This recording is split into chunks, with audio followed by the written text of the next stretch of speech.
Mesdames et messieurs, bonsoir. 15h au Caire, à l'heure de notre journal en langue française. Et tout de suite, les principaux titres.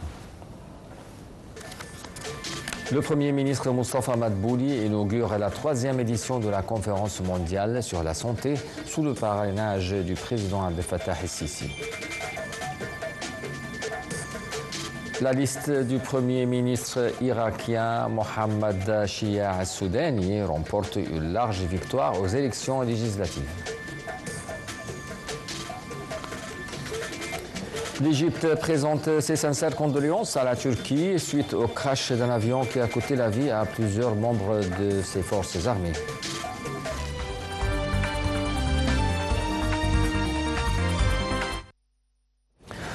Sous le parrainage du président Abdel Fattah el-Sisi, le Premier ministre Moustapha Madbouli a inauguré aujourd'hui la 3e édition de la conférence sur la mondiale, la population, la santé et le développement qui se tient cette année sous promouvoir les progrès et les opportunités.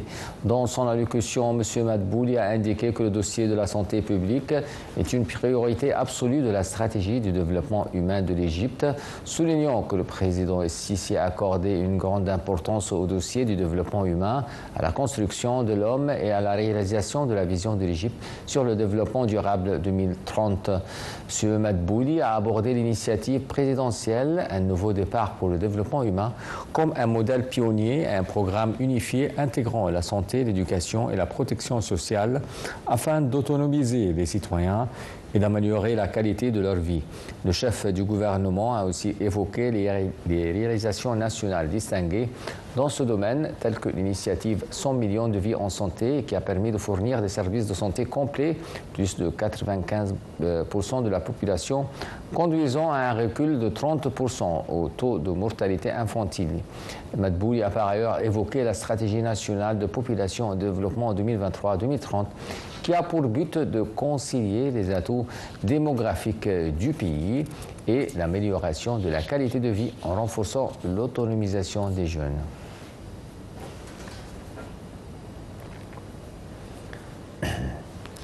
Et dans son allocution, le vice-premier ministre et ministre de la Santé et de la Population, Dr Khaled Abdel Ghaffar, a affirmé que l'expérience a prouvé le succès des efforts égyptiens en matière d'adoption de concepts liés à l'économie sanitaire, considérant que la santé publique est la pierre angulaire de la stratégie gouvernementale sur la santé, en plus de nombreuses initiatives de santé publique adoptées par l'Égypte.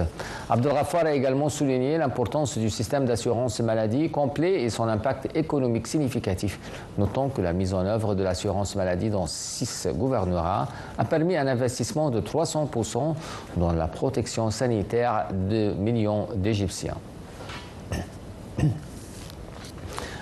Intervenant dans une allocution enregistrée lors de l'inauguration de la 3e conférence mondiale sur la population, la santé et le développement humain, le patron de l'Organisation mondiale de la santé, Tedros Adhanom, a souligné que l'Égypte a réalisé des progrès sans précédent au cours des dernières années en éliminant la maladie de trachome. Adhanom s'est d'autre part félicité du fait que l'Égypte a atteint le 3e niveau de la maturité de classification de l'OMS pour la réglementation des médicaments.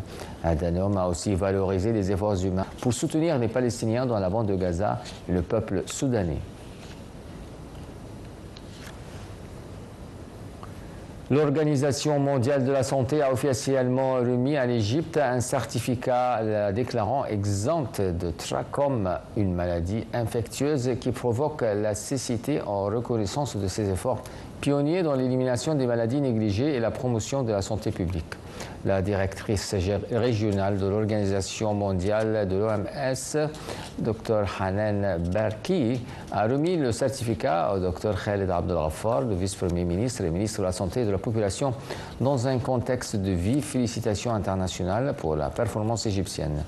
Dr Barki a affirmé que les résultats obtenus par l'Égypte constituent un modèle à suivre dans la région et dans le monde, saluant sa capacité à mettre en œuvre des stratégies efficaces de lutte contre les maladies infectieuses et à instaurer une couverture sanitaire universelle en un temps record. Elle a ajouté que l'Égypte n'a pas seulement protégé ses citoyens, mais a également mené des actions humanitaires exemplaires en apportant un soutien médical et humanitaire à Gaza, confirmant ainsi son rôle régional et humanitaire.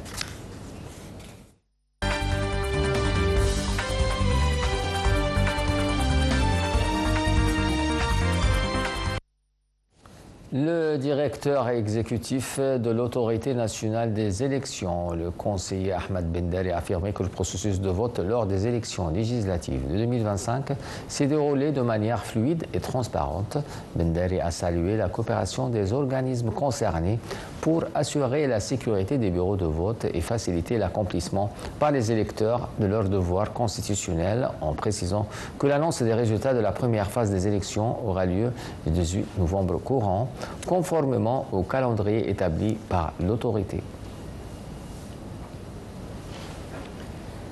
Le ministre des Affaires étrangères, Dr Badr Abdelghati, a exprimé l'appréciation de l'Égypte pour le rôle pionnier que joue la Cour permanente d'arbitrage au niveau international.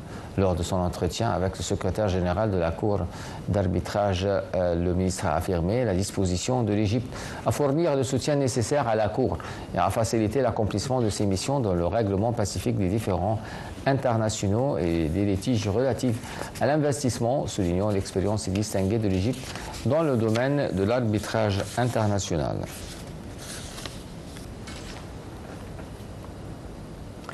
Le chef de la diplomatie, Dr Badr Abdelghati, est arrivé en Turquie pour une visite visant à discuter des moyens de renforcer les relations bilatérales et à aborder diverses questions régionales et internationales d'intérêt commun. Au cours de cette visite, Dr Abdelghati doit rencontrer plusieurs hauts responsables du gouvernement turc. Il coprésidera également avec son homologue turc Hakan Fidan la réunion du groupe de la planification conjointe du ministère des Affaires étrangères des deux pays. Cette réunion avait pour but de faire le point sur la mise en œuvre des accords conclus entre les dirigeants de deux nations et de développer les mécanismes de coopération bilatérale dans divers domaines politiques, économiques, culturels, témoignant du dynamisme croissant des relations égypto-turques.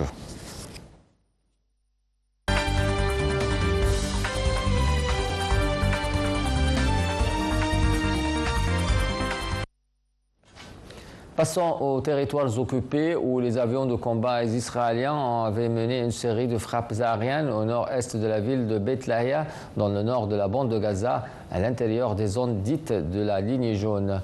L'armée de l'occupation israélienne a également ciblé par des tirs d'artillerie les quartiers d'Al-Tufah, Al-Zaytoun, Al-Shujaïa, à l'est de la ville de Gaza. Le camp des réfugiés d'Al-Burouj et la région de Deir el-Balah, dans le centre de la bande de Gaza, ont également exposé à des tirs provenant des véhicules militaires israéliens. La liste du Premier ministre irakien Mohammed Shia al-Soudani a remporté une large victoire aux élections législatives tenues hier, ont déclaré aujourd'hui de sources proches de sa formation politique. Soudani, qui espère obtenir un second mandat, s'est imposé sur la scène politique irakienne après avoir été porté au pouvoir il y a 3 ans grâce au soutien d'une alliance regroupant des partis et factions chiites, tous liés à l'Iran. Les Irakiens ont voté hier pour élire leur Parlement avec une participation ayant dépassé 55% selon la commission électorale, un taux inattendu pour ce scrutin surveillé de près par Téhéran et Washington, entre lesquels Bagdad s'emploie à maintenir l'équilibre. Ce taux de participation marque une forte hausse par rapport au record historiquement bas de 41% aux précédentes élections de 2021. Le ministère russe de la Défense a annoncé avoir détruit 22 drones ukrainiens au-dessus de territoires russes. Le ministère a affirmé que l'opération militaire spéciale menée actuellement par les forces russes vise à protéger les habitants de Donbass qui, selon Moscou, ont été victimes de persécutions et d'exactions de la part du régime de Kiev pendant des années. L'Égypte, gouvernement et peuple, a présenté ses sincères condoléances et sa profonde sympathie à la République de Turquie en ces circonstances douloureuses suite au crash qui a coûté la vie à plusieurs membres des forces armées turques. Aujourd'hui, le ministère turc de la Défense avait annoncé que 20 militaires turcs sont morts dans le crash de mardi d'un avion cargo militaire turc dans l'est de la Géorgie. Voici les détails. Le ministère turc de la Défense a annoncé que 20 militaires turcs sont morts dans le crash d'un avion cargo militaire turc dans l'est de la Géorgie. Les autorités turques qui ont publié les noms et portraits des 20 victimes n'ont pas communiqué pour l'heure sur les possibles raisons du crash de l'appareil C-130. Il n'y a aucun survivant, selon la Turquie, qui avait indiqué hier que 20 militaires se trouvaient à bord de l'appareil. L'avion avait décollé de Ganja, dans l'ouest de l'Azerbaïdjan, en direction de la Turquie. Il s'est écrasé peu après être entré dans l'espace aérien géorgien mardi après-midi. L'épave de l'appareil avait été localisée en fin d'après-midi à quelques kilomètres de la frontière azerbaïdjanaise. Des vidéos amateurs filmées par des témoins du crash montrent un appareil qui chute en tournoyant, laissant un panache de fumée blanche dans son sillage avant de s'écraser au loin en dégageant une épaisse colonne de fumée noire. Le président Recep Tayyip Erdogan avait évoqué dès mardi après-midi des martyrs sans toutefois faire état d'un bilan. Les autorités géorgiennes ont annoncé l'ouverture d'une enquête pour éclaircir les circonstances du crash. Les C-130 Hercule sont des avions militaires de fabrication américaine développés par Lockheed Martin et produits depuis les années 1950. Ils sont encore très populaires à travers le monde.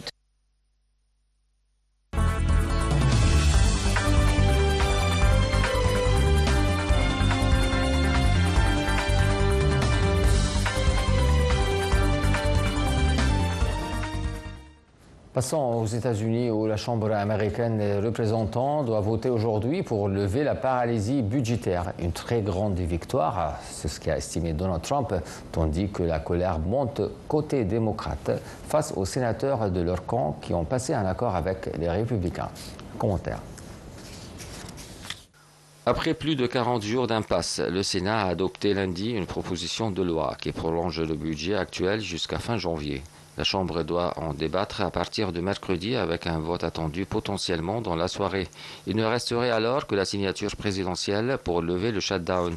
Notre long cauchemar national touche enfin à sa fin, avait lancé lundi le chef républicain de la Chambre des représentants, Mike Johnson, lors d'un discours au cimetière national d'Arlington. À l'occasion mardi de la journée des anciens combattants, Donald Trump s'est réjoui de ces avancées.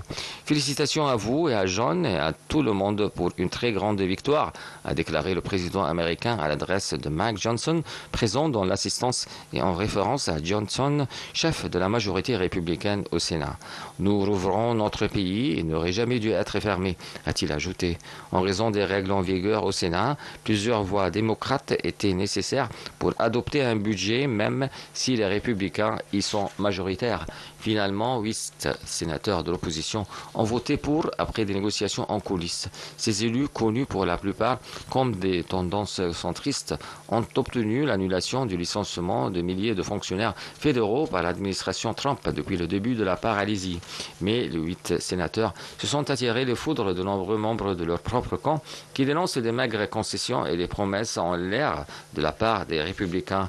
Le gouverneur de Californie, Gavin Newsom, s'est lamenté dimanche sur X d'une capitulation et d'une trahison envers l'Amérique qui travaille.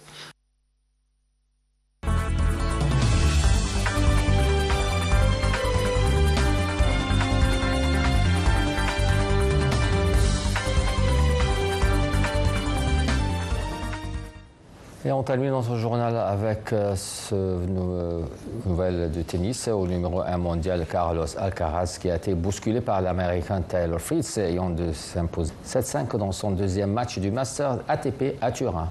Alcaraz, vainqueur de 8 titres cette saison dont Roland Garros et l'US Open, a fêté son impeccable volée gagnante comme il s'est remporté le match. Voilà, avec cette nouvelle sportive, mesdames et messieurs, on vient à la fin de notre journal. Merci de l'avoir suivi et bonne soirée.